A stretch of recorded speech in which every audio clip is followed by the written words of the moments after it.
Assalamu alaikum everybody. Ramadan Kareem. I don't do these too often, so if I'm doing it, it's pretty important. I'm going to wait until there are a few more people, inshallah, on here before I start talking. I don't usually do live videos. Assalamu alaikum, Hera.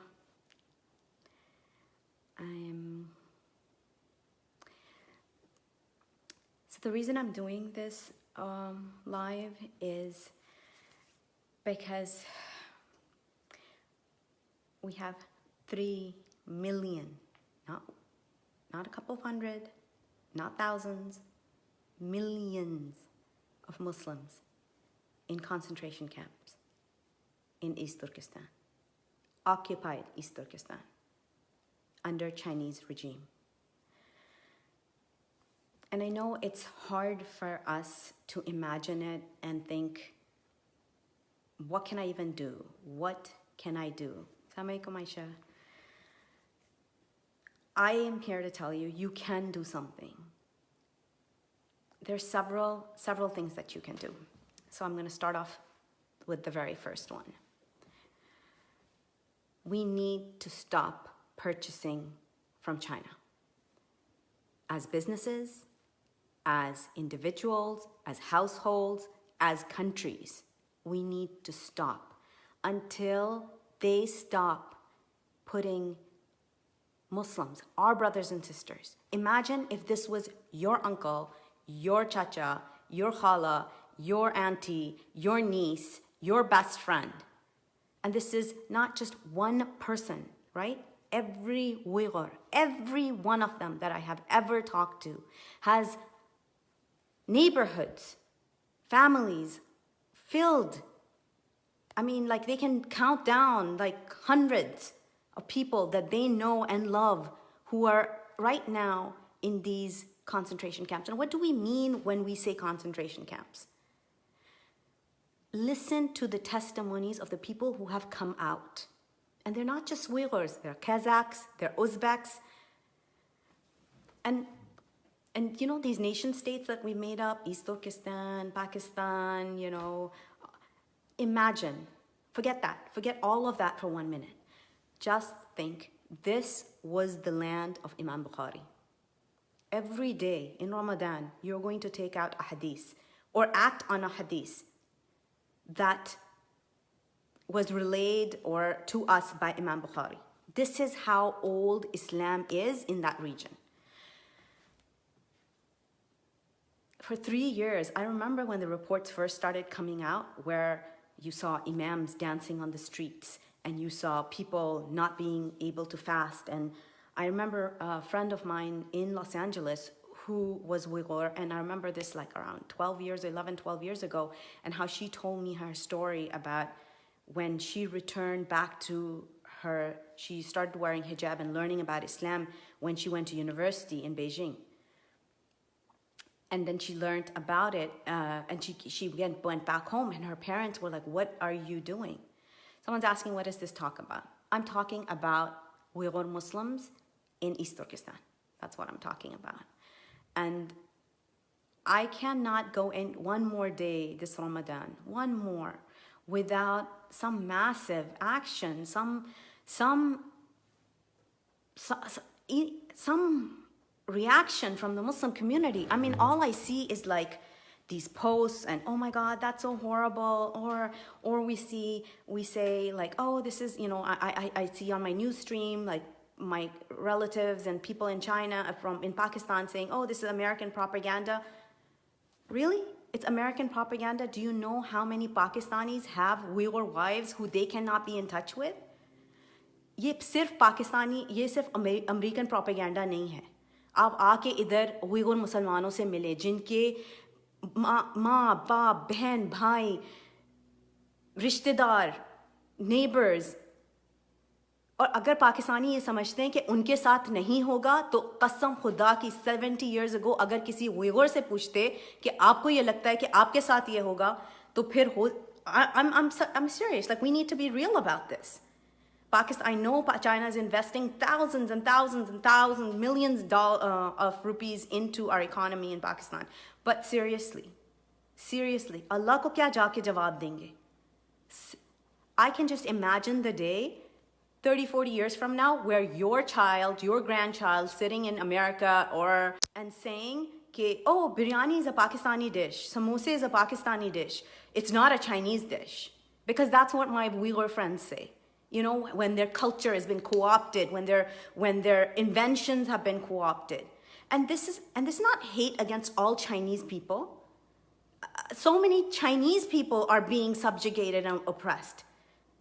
This is solely against the Chinese government, the communist atheists. Do you understand what that means? What people forget what atheism is. They do not believe in God. They do not believe anyone will hold them accountable on the day of judgment. But you do. I do. Wallah, I totally 100% believe that these people who are in the camps, they die in there, they're shuhada. They will go to Jannah. What will happen to me and you? You know, we sit on our masallas, we go on our taraweehs, we were living here in such, you know, and we get so upset when we're victimized here, and, you know, we've sort of forgotten about the ummah. We really, really have, you know, and it's not okay. It really is not okay. We have forgotten about the ummah, and Allah is watching.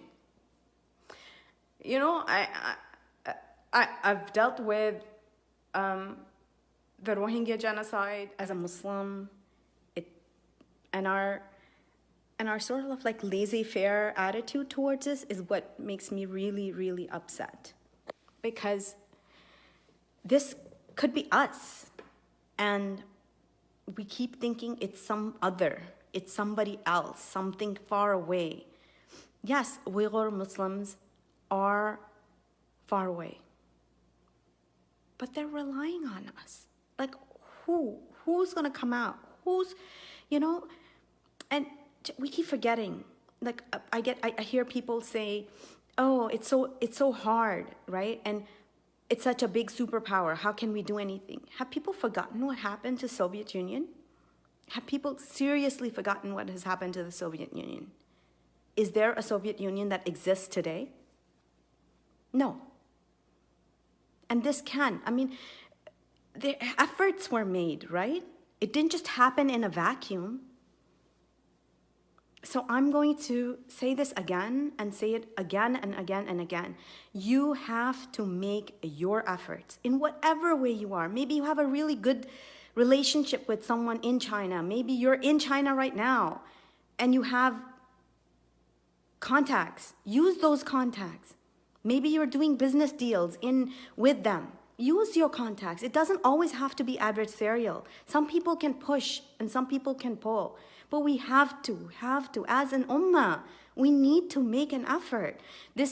We can't let what happened to the Rohingyas keep happen to the Uyghurs. We cannot. Who's next? Look at what's happening in Sri Lanka right now. Look at what's happening in India right now to Muslims.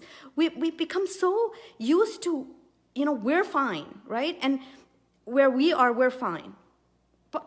But when does it stop? And if we don't stand up and do something about it, if we do not use whatever we have, maybe we started the Fast from China campaign, and what did it say? What is it about?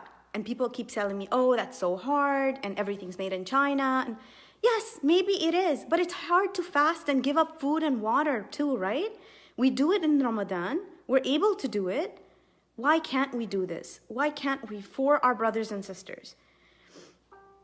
I would hope, if God forbid, I was in one of these detention camps somewhere, and it's not so far away. Japanese were in detention camps in the United States. There are detention camps on our border right now with immigrants coming over. Kids are in detention camps. I would hope someone outside was caring about me enough that if I couldn't do anything because I was oppressed and I had been locked up, that someone out there cared enough.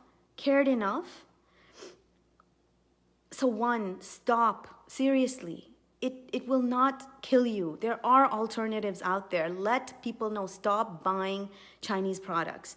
We have to look for alternatives. We have to help each other look for alternatives. Two, there are two bills in Congress right now. Go to SaveUyghur.org and sign up. And if you're in the United States, you can help those two bills get passed. Uyghur Muslims here, they're being targeted. They cannot speak up. Their families are being hurt. We have friends whose aunts have been put into prison, whose brothers and sisters have been put into even more maximum security prisons because they dared speak up here in the United States. So use your privilege, right? This is privilege to be able to speak up. I know, I have kids too. I have a husband too. I'm not made out of some external like material come out from somewhere else. I get scared too. But we cannot just quietly sit and watch millions of Muslims around the world just be kept being targeted for what? For believing in Allah? For wanting to practice their faith? By an atheist government who does not believe in God? And for people who just think this is all political, no, it's not political, it's spiritual. It really, really is a spiritual war too.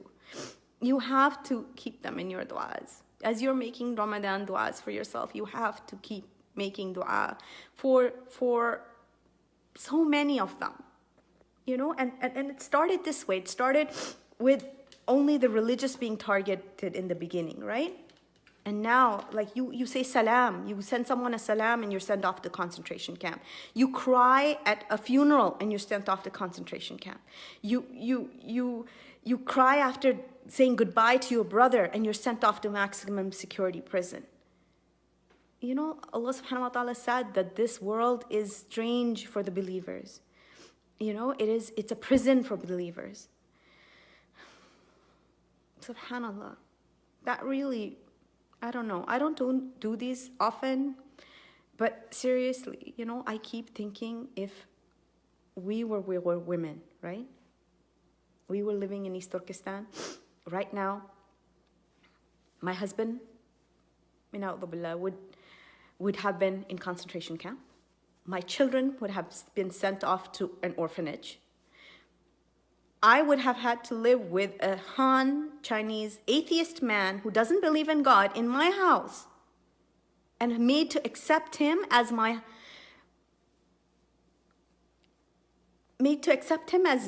husband. And they can't have anything with, you know, Hera is telling me that they can't even have anything with Allah's name in their house. One Uyghur sister said, you can't even be quiet in your own house. You can't even think quietly, do muraqbah, or just think, you know, because they'll ask you, are you thinking about Allah? Are you thinking about God? Where's your God now? So if I was a Uyghur woman, my daughters, my 18 and 16-year-old would be forced to be married Chinese Han men, atheist men. Otherwise, I would be put into a prison as well. This is the reality.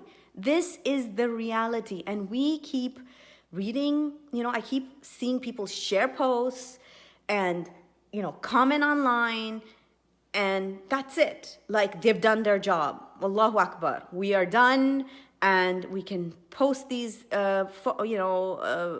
these links from the New York Times, and we're done. We're not done. There is so much more that you can do. If you are living in a Muslim country right now, even if your government is refusing to say anything about the Uyghur crisis, you can start your own grassroots movement. I know there's support. I know there is grassroots support. Our leaders do not have to be, if they're not representing us, we can represent ourselves. We can stop buying Chinese goods. We can change our business models and not give them business anymore.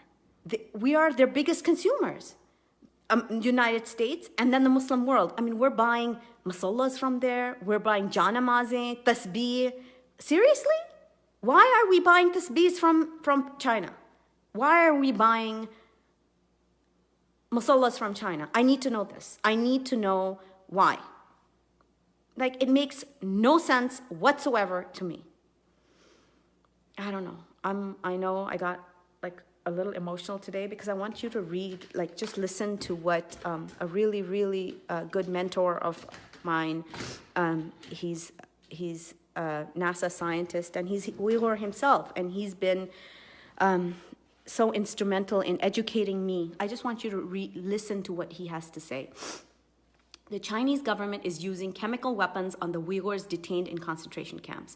Several former Uyghur and Kazakh detainees have revealed that they were forced to take a kind of white powder chemical drug while detained in concentration camps in East Turkestan. One of my acquaintances just learned from his contact in a police administration branch of the Chinese central government that the white powder drug is actually a kind of chemical weapon that kills humans slowly. Yeah, imagine Gwadar. Yeah, keep Gwadar in mind, right? When you're listening to this, especially my Pakistani friends and family. Some sort of discussion is currently underway among some top Chinese government officials to decide the dose of the chemical drug to be used on Uyghur detainees from now on, and to decide how long the Uyghur detainees should be kept alive before being killed by that chemical drug in concentration camps. Yeah, today.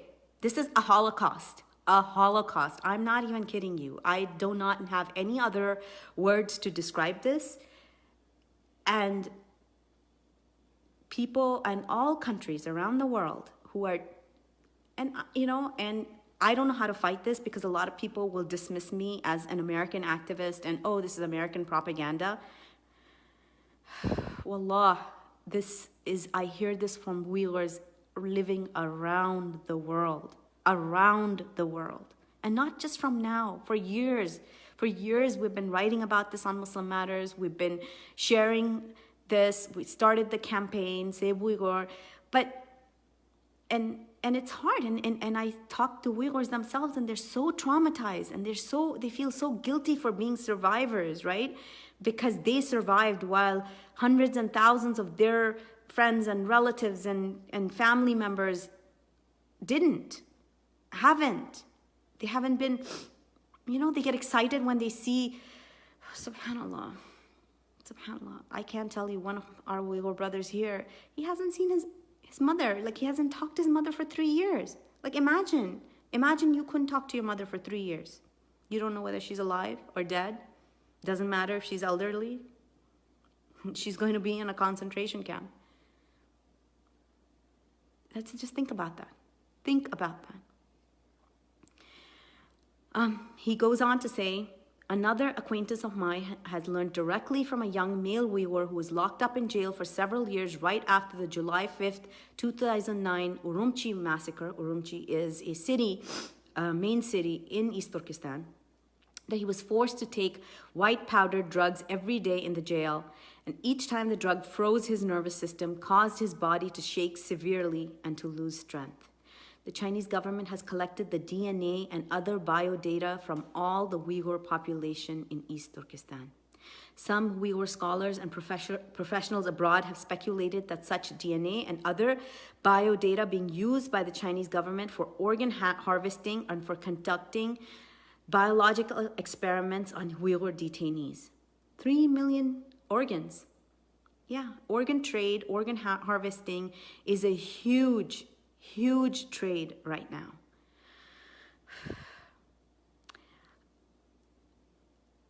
The Uyghurs in East Turkestan are now being killed in a massive scale by the Chinese government, and we, the Uyghurs living abroad, do not know what to do. We do not know what to do. We don't know how to make the international communities to act on the crimes of China's government against humanity in relation to the current tragedy. Please let us know if you have any suggestions or advice. Ya Allah. We're having Advocacy Day for Uyghurs on June 19th here in Washington, D.C. We have 2 bills in Congress. We need to pass those bills. Right now, there's no State Department chair specifically for the Uyghurs. We're asking for Uyghurs to be treated like the Tibetans with special consideration. We're asking our interfaith partners to come to Washington, D.C. June 19th and come train with us June 18th and go with us to Capitol Hill June 19th. Every American who has any sort of concern for these people should be here. You can register at www.burmataskforce.org. We'll be advocating for the Rohingyas as well, because the Burma Act of 2019 is still sitting in Senate. Mitch McConnell has not let it pass. We need to get it moving. You know, we can sit and read these reports and not do anything about it, or we can do something about it. Okay, even if it was a little something, even if it was as little as calling up your elected official, going and setting up a meeting and saying, we are really concerned by these things and we need you to act on it, right? That's one thing you can do. Second thing you do, boycott Chinese goods. Do not buy anything made in China during the month of Ramadan, and make this a spring forward that we will stop. Connect with Muslim businesses, ask them to stop buying Chinese goods. Connect with mainstream businesses and let them know why you're not buying Chinese goods. This is, you know, if we don't speak up, who's going to? Like, who do we have? Like, someone else is going to come and do this for us?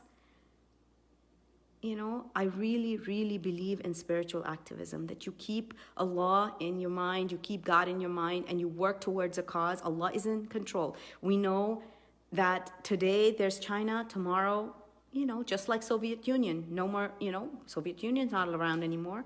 God knows, God is in control. He can do whatever is in his power. It's in his power. But we also have, he's given us some responsibility too. We have to act. There are many methods. So I urge you to, if you take on one cause this Ramadan, take on the cause of the Uyghur people, take on the cause of the Rohingya people, take on the cause of any of these oppressed minorities across the world, whether they're Yazidis, whether they're you know, Palestinians, something. Think from beyond yourself. You know, we can ask Allah for everything for ourselves, but we have a responsibility.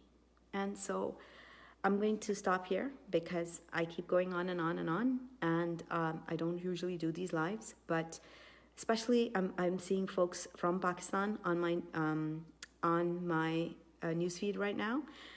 Please don't let what happened to the East Turkestanis. It's not Xinjiang province. Xinjiang means new territory. It was East Turkestan, a culture of their own, a language of their own, a religion of their own, and now it's called China's Xinjiang province. Do we want Pakistan to become the next Xinjiang province? Think about that. It's really easy to take investment money. It really, really is. And a lot of people are making a lot of money, and I know this is not going to be very popular amongst them. But think about your future generations. Think about when we could not pay back those debt in Pakistan and we default on those loans. Check out what's happening in Africa, how airports have been taken over because the government's defaulted on the loans by the Chinese government in several countries in Africa. We need to have some sort of pushback against this Sinonization of Pakistan that I'm seeing currently. I'm serious, like, I'm not kidding you. If you don't care, then don't, the Uyghurs didn't care. That's one thing my Uyghur friends tell me. When they were coming after the religious people, we didn't care. We didn't care when they were coming after. And now, who's in the concentration camps? Doctors, editors, actresses, basically all of civil society, all the elites, secular people. All of them are in concentration camps because now it's not just about religion. It's about wiping out their culture. So I don't know. I'm going to be straight up honest with you guys.